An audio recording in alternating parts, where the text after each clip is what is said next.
BBC News, I'm John Shea. A US court has sentenced two members of the far-right Proud Boys militia to long prison terms for storming the Capitol building in January 2021. Joseph Biggs, a former leader of the Proud Boys, was given 17 years, one of the longest sentences among the hundreds of convictions for the attempt to overturn Joe Biden's election victory by force. Another leader, Zachary Rail, got 15 years. Our North America correspondent Peter Bowes says the jail terms were still shorter than prosecutors had requested. The judge addressed that, saying that he wasn't trying to minimise the violence that occurred on that day, but he noted that the event wasn't really on par with what was described as a mass casualty event, and that imposing a stricter sentence could create disparities. So he decided not to impose the maximum sentence, but certainly for these two individuals, a very significant sentence.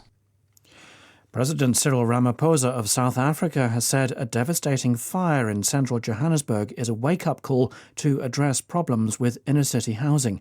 74 people, many of them migrant workers, died. They'd been living in what South Africans call a hijacked building.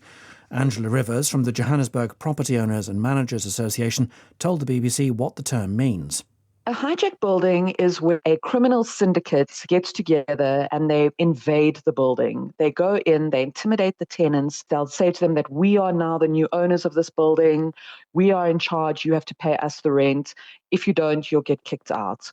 They are horrific. The first time that my boss sent me into a hijacked building, when I walked into the basement, I was literally ankle deep in sewage.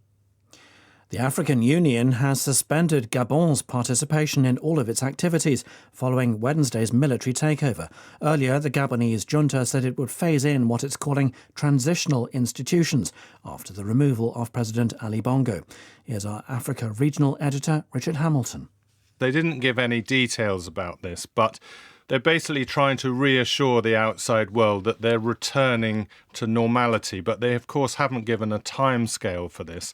The African Union, as we've been hearing, has condemned it and suspended Gabon.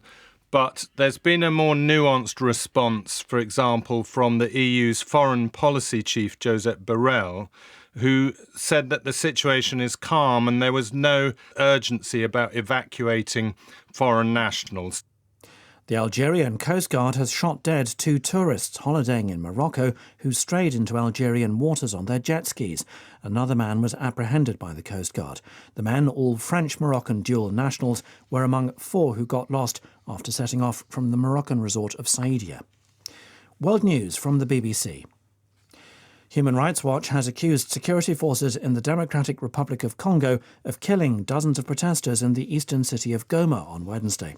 The campaign group said troops appeared to have fired into a crowd to prevent a demonstration by a religious sect against the United Nations peacekeeping mission. Guatemala's health ministry has declared a 3-month national emergency to deal with an outbreak of dengue fever. The time will be spent on widespread fumigation to eradicate the mosquitoes that carry the dengue infection. The authorities want to suppress them before the approaching rainy season leaves more standing water for the insects to breed in. 22 Guatemalans have died from the disease since January. Health officials in Paris have begun fumigating areas near known cases of dengue fever there to prevent tiger mosquitoes transmitting the disease. The insect's rapid advance through northern Europe has been linked to higher temperatures driven by climate change. Hugh Schofield reports. The black and white tiger mosquito arrived in southern Europe around the turn of the century. It's now present across most of France, even in some of the most northerly parts. The insect favours urban areas, and that's the problem, because it can also be a vector for tropical diseases such as dengue fever and chikungunya.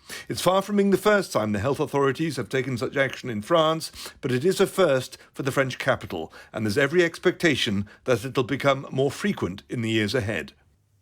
The president of FIFA has intervened in the row over the controversial kiss the head of Spain's Football Federation gave to the player Jenni Hermoso at the Women's World Cup final, saying it should never have happened. Gianni Infantino said the behaviour of Luis Rubiales had spoiled Spain's victory celebrations.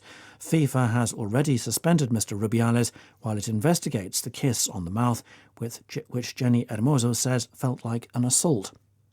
BBC News.